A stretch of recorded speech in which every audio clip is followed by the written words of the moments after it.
Dabar esu Ovasėje. Čia yra Ovasės geležinkelio stotis. Prieš stotį yra tokia gatvė. Man atrodo, kad tai pagrindinė. Ir čia yra turgus. Prašyta Ovasė. Na, nežinau, ar čia yra turgus. Beveik nieko nėra.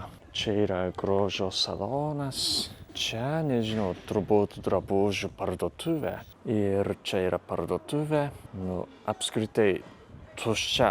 O apskritai šis miestas yra kalnų apsuptas. Ir apskritai labai ramu šiame mieste. Na tai dėl to, kad šiame mieste gyvena beveik 14 000 gyventojų. Nežinau, ar tai mažai ar daug, bet kažkada beveik prieš 40 metų čia gyveno daugiau negu 30 000 gyventojų.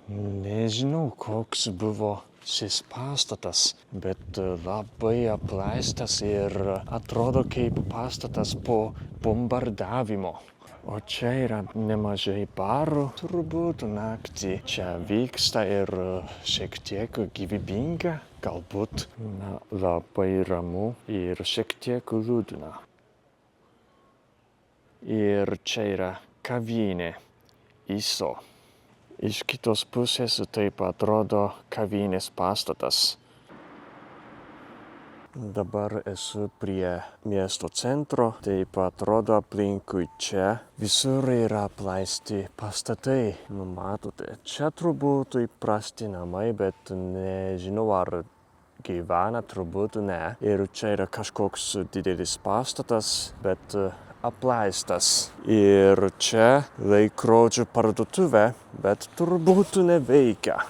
Čia yra rameno restoranas. Man atrodo, kad dar tai veikia, bet šalia yra, nežinau, turbūt drabužių parduotuvė. Atrodo, kad tai ir neveikia.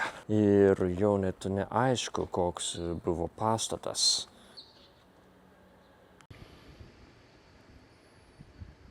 Ir sugrįžau į stotį, iš čia šiek tiek važiuosiu.